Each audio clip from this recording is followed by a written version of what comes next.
Mariden Ventura Calyan, DPA Sese, as Vice President ng Academic Affairs, this will be your final warning to me.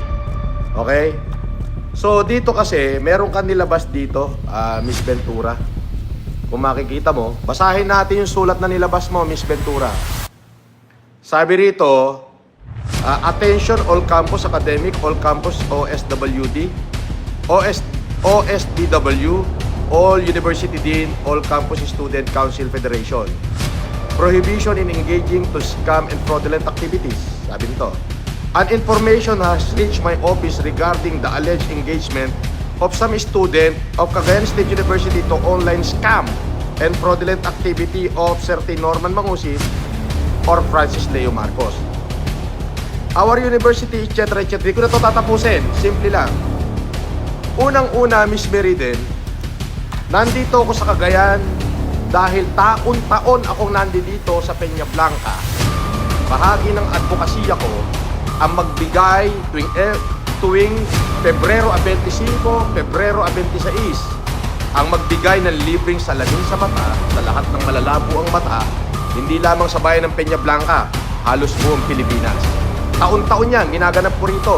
Magtanong ka sa Peña Blanca LGU, okay? Una, huwag mo kong tatawagin Norman. Hindi Norman ang pangalan ko. I am Francis Leo. Okay? Now, habang nandito ako namamalagi sa Cagayan, bahagi ng aking vlog na kung sino man ang unang dumating habang nagla-live ako, binibigyan ko ng 5,000 piso. Totoo yun. Pagmamano lang. Yes. Maraming estudyante, hindi lamang CSU. May mga taga North Luzon State University, meron kung saan-saan galing. Nagpunta rito, nabigyan ko naman.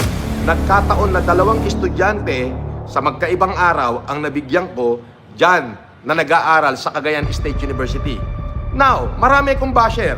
Yung mga basher ko, binash kayo, binlag kayo. Ngunit magtatanong ako, nasaan doon ang scam?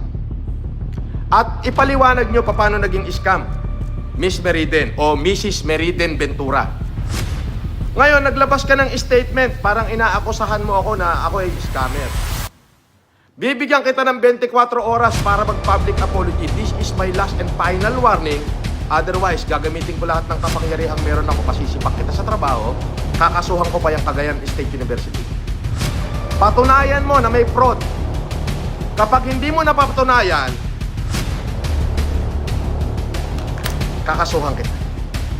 Lahat ng pwede kong gawin, gagawin ko. Lahat ng kapangyarihang meron ako, gagawin ko na.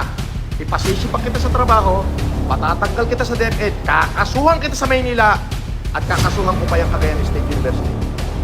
Bakit kanila pinayagan na maglabas ng ganyang statement? Ipakalat nyo to, kino-call out kita. Nasaan ang fraudulent? Nagpapaniwala ka doon sa basher ko na po genius vlog. Eh puta, lahat yun may kaso na sa akin. Warning mo yan. This is my warning. Mrs. or Miss Mariden Ventura. I'll give you 24 hours para mag-public apology. Hindi kita makontak. Tawag ako ng tawag sa telepono mo. Hindi ko kayo makontak. Patunayan yung may fraudulent. Pag wala, yan na yung simula ng wakas mo. Sisiguraduhin ko sa'yo, patatanggalan kita ng lisensya, pasisipak kita sa trabaho, at higit sa lahat, didimanda namin yung Cagayan State University. Kung meron kayong reklamo, contact Zamora and Poblador Law Firm. Yang mga abogado ko. 24 hours. Ngayon pa lang, ipatadrap ko na sa abogado kang complaint sa DepEd. Yun lang. Pakalat nyo to, paratingin nyo sa kanya.